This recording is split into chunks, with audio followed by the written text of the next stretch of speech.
te dirá. Periodista, enólogo, padre de familia. Eso de la padre de familia es lo pesado. Bienvenido a Samir en Bicicleta. Gracias por venir. Para mí es un orgullo que estés acá. Y bueno, la idea es un poquito que cuentes cómo nace ese bichito que te dio para empezar a hablar de vinos, a probar. Es una larga historia, pero la vamos a resumir. Yo tenía, cuando era chico, siempre me gustó la biología, la naturaleza, siempre me gustó la ciencia natural. Yo tenía un vecino que estudiaba en un colegio secundario que se llamaba el Liceo Agrícola y venía siempre con el cuento que en el laboratorio hacían esto, que después iban al campo. Mira, tenía 12 años y tenía que elegir qué colegio estudiar. Me anoté en el Liceo Agrícola, se rendía, era un colegio bien interesante, dependía de la Universidad Nacional de Cuyo, como el Nacional, para tomar un ejemplo, pero era agroindustrial. Y me metí en el colegio y me enteré estudiando en el colegio que te recibías de enólogo. Yo no sabía eso. Entonces, esos eran los títulos que daban antes. Te recibí de borracho. Sí, ¿no? Sí, más o menos, porque había un vacío legal que era bien interesante visto en la retrospectiva, y es que empezábamos a catar a los 16 años.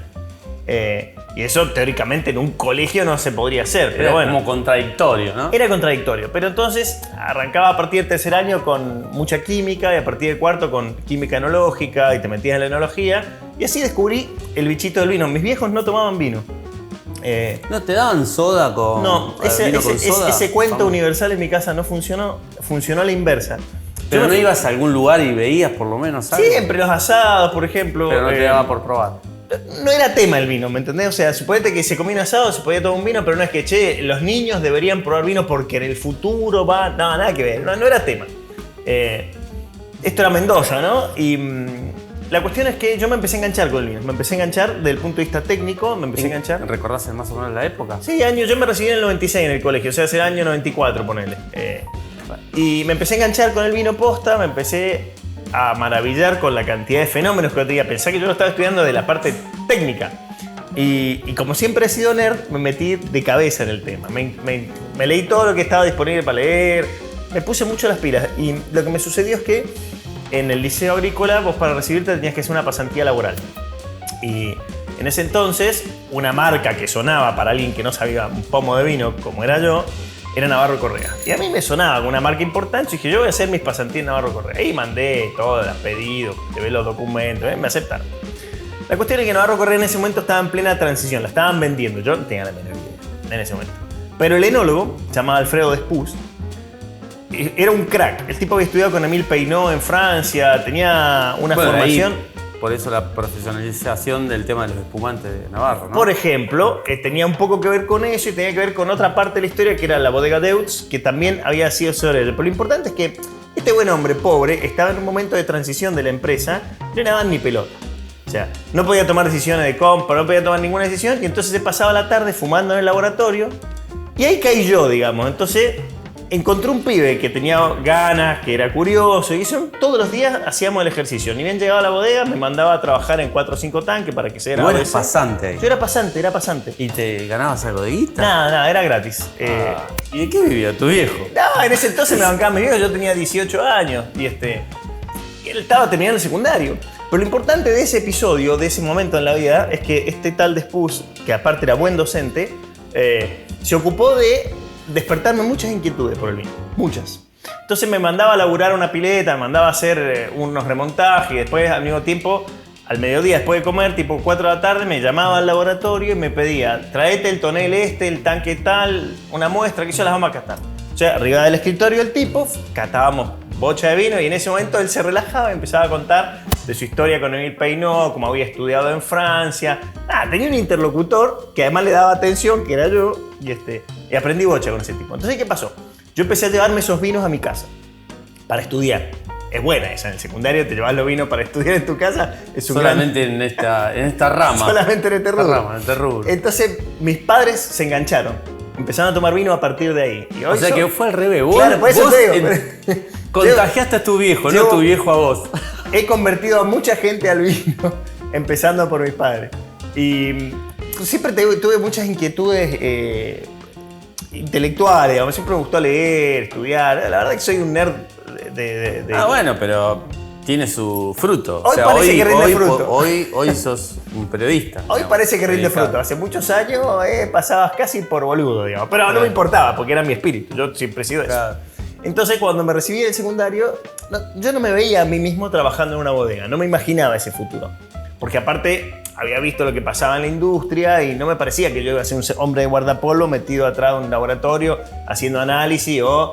Yo no lo entendía eso. Entonces dije, no, yo quiero estudiar otra cosa. Entré en una crisis personal muy profunda. Pasé del teatro a la literatura, de la literatura a la ciencia, de la ciencia a la matemática. Hice todo una búsqueda... Sí, muy profunda. Fue una crisis muy profunda. Y en algún momento incluso pensé que iba a estudiar geofísica. Delirio místico total. Pero bueno, todo eso decantó claramente en un sabedor de nada, que somos los periodistas. Y dije, no, yo tengo que estudiar periodismo. ¿Y dónde estudiaste? ¿En La Plata? En La Plata. Me fui a vivir a La Plata porque mi madre es de ahí. Entonces había chance de poder encontrar una nueva vida, llamémosle, un poquito custodiado por mi familia, cuando yo en realidad lo único que quería era irme de mi casa. ¿Y qué edad tenías cuando fuiste a La Plata? 18/19, porque yo me recibí en el Liceo Agrícola en el 96, sí, 18, cumplí 19 estando en La Plata. Y ahí estudié periodismo. En la mitad de la carrera de periodismo, me aburro de estudiar periodismo, carrera que terminé, pero me aburro, me sobra un poco el tiempo, me quiero poner a trabajar. Mi padre me recomienda muy tácitamente, no labures todavía. Si querés, te sobra tiempo, estudia otra cosa. Me metí a estudiar historia. Entonces, metí finales de historia, 10 finales. Y los 10 con 10, ojo, es un dato. Entonces, me armé un universo... Bueno, si sos nerd, obviamente. Me armé un universo intelectual muy amplio de muchas variables. Economía, sociología, política. Mi cabeza creció un montonazo en ese periodo. Y cuando me recibí de periodista dije, no, ya está, me estoy poniendo a laburar. Y me di cuenta que no tenía ni un teléfono para llamar para manguear un laburo. Entonces dije, me voy a ir a Buenos Aires a ver qué onda. Y empecé a venir de La Plata a Buenos Aires en el tren a la mañana. Y yo no conocía la ciudad. Entonces mi primera exploración de Buenos Aires fue, así como vos lo hacés en bicicleta, mi primera exploración es, yo voy a caminar Buenos Aires. Y la caminé completa. A lo largo de 3 meses la recorrí íntegra. Me aprendí todos los lugares como para ver dónde se podía, dónde no se podía. Me hice un mapita de vinoteca. Te comiste todas las pizzas. Me comí todas las pizzas. Que sé que ahora vamos a hablar de eso. Me alimenté a pizza durante pizza. Parabas y te comías una pizza. Así fue. Y la cuestión es que al final... Ahora entiendo por qué sale la pasión de la pizza. ¿Viste? Ahí también tiene mucho que ver. Todo tiene que ver con todo, dijo Pancho Ibáñez. La cuestión es que, para hacerte el cuento muy corto, encontré laburo en un bar. Y empecé a laburar en un bar y eso me permitió llegar a Buenos Aires. Y seguía sin escribir, sin hacer periodismo. Y un día vino un vendedor del Buenos Aires Herald, que tenía un suplemento que era quincenal, a vender publicidad al bar. Y entonces yo le dije, mirá, vos no, sos un delincuente. Le digo, ¿cómo va a vender publicidad a una vinoteca si no tenés contenido de vino? Me dice, es buena. ¿Conocés a alguien que escribe de vino? Y yo le dije... Y ahí dos chantas. Y así arranqué escribiendo en el Buenos Aires, que era una columnita muy cortita, que salía cada 15 días. Mirá vos. Con enorme... ¿Y recordás la primera me acuerdo. Más o menos, no te digo que exactamente. Eran como temas muy generales sobre el gusto del vino y qué sé yo.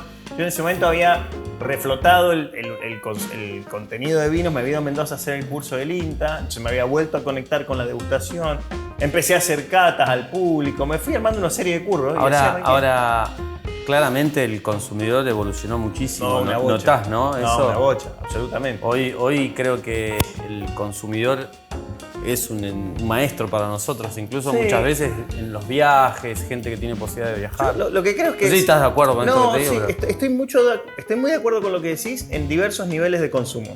Ahí sigue habiendo un consumidor muy plano, muy llano, cosa que me parece extraordinaria porque me permite laburar. Digamos, un tipo que lee lo que escribo y que... Claro. Y además un tipo que tiene ganas de aprender. Entonces ahí es donde empieza a aparecer el mundo más interesante, por lo menos desde mi punto de vista. Y ese tipo rápidamente se forma.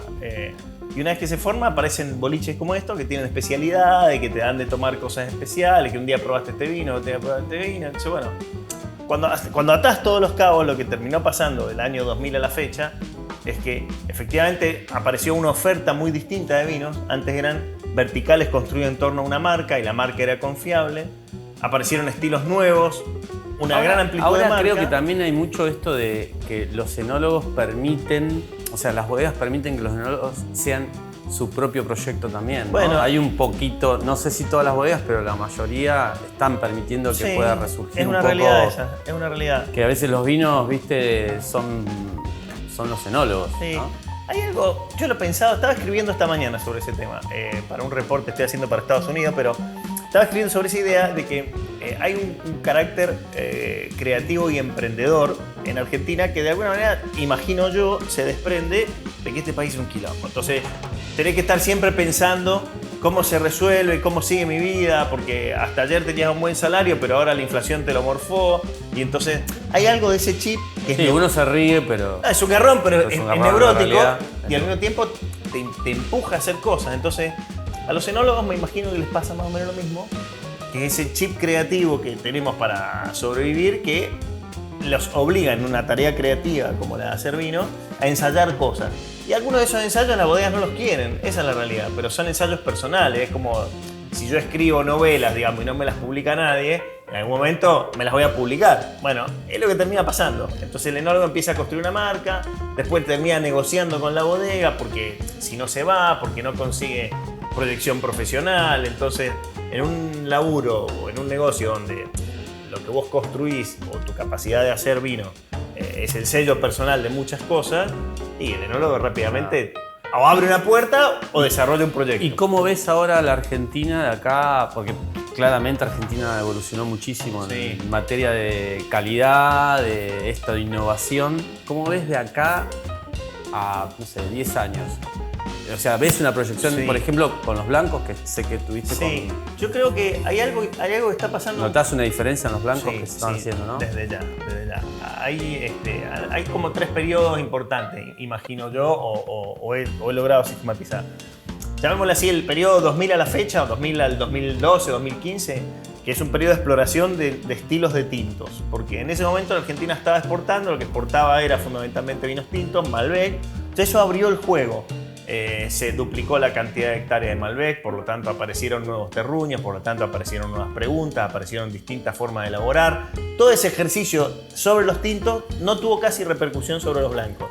Ahora, en determinado momento, ese mismo ejercicio creativo de replantear, repreguntar y rehacer llevó a que apareciera una pregunta sobre los vinos blancos, porque no es que no existían, había una buena cantidad de hectáreas de uva blanca y al mismo tiempo, al haber explorado nuevos terruños, aparecían posibilidades de zonas más frías, que era la necesidad vacante dentro del mundo de los blancos en Argentina.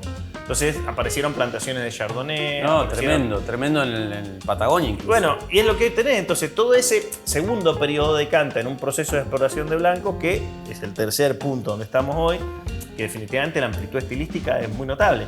Y al mismo tiempo es notable en comparación al mundo, digamos, porque Argentina tiene, por ahí a diferencia de los distintos países europeos, un clima muy continental, ¿no? O sea, nosotros tenemos la cordillera de los Andes y 1000 kilómetros de pampa húmeda, ¿no? Y que en determinado momento se transforma en pampa seca. Entonces, esa distancia, que es la cordillera hacia el Pacífico y la cordillera o el terruño hacia el Atlántico, hace que esa condición no se repita en otras partes del mundo. Es muy singular. China tiene viñedos parecidos, pero China juega otro partido.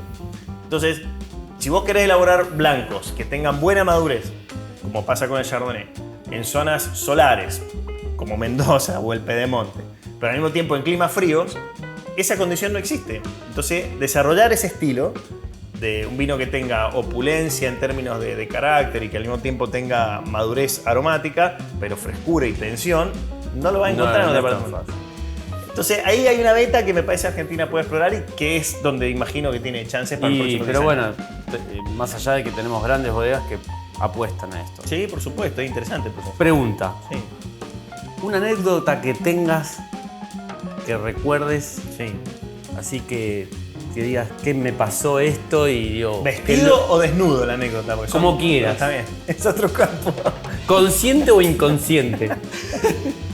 No, a mí me gusta pensar, hay como momentos así que uno son formativos, ¿no?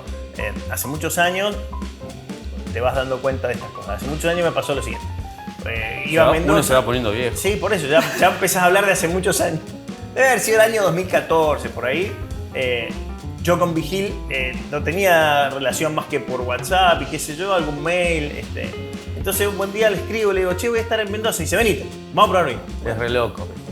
Venite. Loco lindo. Es un loco lindo, por eso te digo. Y estuvo acá por otro lado. no, es un crack. Y entonces lo cito porque para mí fue como reconectarme con una fibra que yo tenía. Porque, ¿qué hicimos? Fuimos primero a la pirámide, probamos un montón de vino. De ahí nos fuimos a Vistaflores y nos metimos en el corazón de la bodega y probábamos vino de barricas directamente, que es algo que hago siempre, digamos. Pero cuento esta anécdota porque es interesante, porque nos dedicamos toda una tarde e íbamos imaginando y trabajando sobre los blends con los cuales él tenía una hipótesis de trabajo en comparación con las que yo iba desarrollando. Y me acordé, o me volvió ese bicho, digamos, de la bodega, que es la cocina de un vino. Porque hasta ese momento siempre estaba yo en el rol de periodista más crítico. Sí, mirando de Sigo afuera. estando en ese rol, Sí. porque la verdad es que no me imagino yo haciendo vino, por lo menos por los próximos 10 años, 15 años. Pero sí fue como volver a enhebrar algo que estaba ahí, que es la parte más creativa de todo este proceso. Y eso fue como, boom, un parteaguas de nuevo en la cabeza, porque al mismo tiempo me ayudó a mí a pensar o a replantear esquemas de vino que por ahí uno tenía disociados, digamos. Eso para mí fue como muy categórico. Y otro momento alucinante es cuando conocí al Gato Kaiser en profundidad. El Gato Kaiser es el enólogo de Doña Paula. Es un crack el gato, un crack total, también muy nerd. Y entonces siempre hablamos de cosas imposibles, unos detalles, unas charlas que para el resto son aburridísimas y para nosotros son lo más apasionante que hay en el mundo. Bueno, el que le gusta el vino, por ahí esta charla es muy amena. Bueno, justamente, pero rescatando ese hilo, un poco la cuestión más científica nerd, rescatando esa otra pata más creativa y reconectándome con ese universo, yo me doy cuenta que hubo un periodo hacia el año 2015, más o menos 2016, en que mi cabeza, desde el punto de vista del análisis del vino, dio un vuelco. Y a partir de ahí, no son las únicas dos relaciones, digamos, hay otras también. No, me imagino que... Pero son como momentos importantes, donde me di cuenta que podía revolcar, volver a volcar en el vino, digamos, una enorme cantidad de cosas o de conocimiento yo tenía disperso. Y nada, hizo que eso, que por lo menos mi manera de repensar o pensar el vino fuese mucho más profunda. Cambió, te digo, hay hasta el 15, 14, 16 es una cosa y después he escrito de otra manera. Bueno, ¿y Vinómanos? ¿Qué Vinómanos. fue para vos eso y qué fue Musa 5K, por Otro ejemplo? invento. Esas cosas que te pusiste como para... Y el otro día, retomando ese hilo y voy hacia donde vos decías, el otro día me he dado cuenta que siempre he hecho un trabajo muy creativo. Es la clave. Claro, siempre he hecho un trabajo creativo, he inventado cosas de distintos niveles. En su momento, cuando trabajaba para la revista Joy, allá por el año 2008, 2007, 2008, apareció la hipótesis de hacer Planeta Joy. ¿Estuviste también trabajando con la Playboy? También escribí en Playboy, hice una colección de revistas para mi hijo, pero cuando se la regalé, Ya era grande. ya Internet había hecho mucho más daño. Había escalado más hondo que una revista, no sabía para qué le daba algo para leer. Eso fue otro tema. Bueno, la cuestión es que siempre hice un laburo como creativo. Con Planeta Joy, o sea, con Joy lanzamos Planeta Joy y fue desarrollar un .com completo. Y ahí yo hacía mucho trabajo de imagen, de edición, en fin. Y eso me fue como proyectando. Después armé un blog que se llamó Bien Jugoso, que era un blog muy creativo, donde también escribí y construí otros elementos. Y de ahí fue armándose una semilla para fundar un .com como Vinómanos en el 2013 fue. Ahí ya con Alejandro Iglesias como socio y Emiliano Rodríguez Egaña, que es el tercer mosquetero, que es el hombre que viene por ahí de la pata más técnica. Alejandro, sí, para desarrollar eso no te veo. Claro, Alejandro es sommelier, también se dedica al vino. Entonces armamos básicamente una guía de vinos que vos la podías tener en el celular. Fue muy novedoso en su momento, pero fue un momento en que las aplicaciones estaban en pleno desarrollo y en nuestro desarrollo hay un pequeño error de cálculo que es la cantidad de dinero que teníamos que reinvertir permanentemente para que esa aplicación fuese negocio en el largo plazo. Lo que nos dimos cuenta es que a nivel competencia íbamos a perder contra otras grandes como Vivino, que tenían otra espalda financiera, y lo que hicimos fue mutar rápidamente nuestro modelo de negocio de un aplicativo que era una guía de vinos a un .com que es un sitio que tiene además de contenido de vino, gastronomía, qué sé yo. Y hoy somos el sitio número 1 de bebidas de Argentina, entonces es un dato. 8 o 9 años después es un dato. no conseguí. Que sigue vigente. Y en el medio apareció esto que mencionábamos recién, que es otro de esos universos creativos que yo no sé bien dónde salen, pero están. Que es la Musa 5K, digamos. ¿A quién se le ocurre hacer una maratón de comedores de pizza? Bueno, surgió, fue un invento hermosísimo y llegamos pero eso porque vos cuando eras pibe y caminaste tanto que te un comiste poco todas. sí.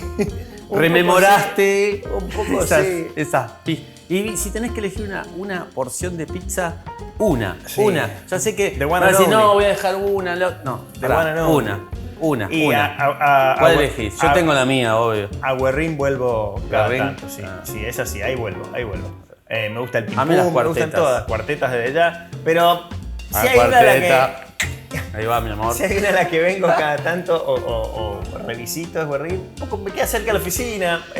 El cuartito me queda al lado de la oficina, atrás. Pero con el cuartito no me siento tan cómodo como por ahí con la pizza de Guerrín, pero son especialidades. Ahora, ese invento, una maratón de comer de pizza que después se hizo una maratón en Nueva York que los tuvieron de inspiración, hicieron otra en Holanda también inspirada en esta. Un delirio, ¿viste? ¿Qué es lo de... Nada, la última fueron casi 3.000 personas. Entonces cuando mirás ese universo decís, chao, ¿de dónde salen todas estas ideas? Y bueno, y así seguimos inventando huevas. Veremos ya. Joaquín, nos vemos. Nos veremos. De vuelta y por ahí, qué sé yo, por alguna bodega, ¿quién te dice? Veremos. Gracias. Ahora, mira, para hacerte el final del cuento, yo estoy muy enfocado realmente en la parte de crítica de vino, que es lo último que desarrollé, y me doy cuenta que en ese universo me falta todavía una pata creativa. Así que la próxima vengo y te cuento algún invento que hagamos. Bueno, gracias Mala. Y sommelier en bicicleta. ¿Cómo que no? se suscriban al canal. Bueno, será.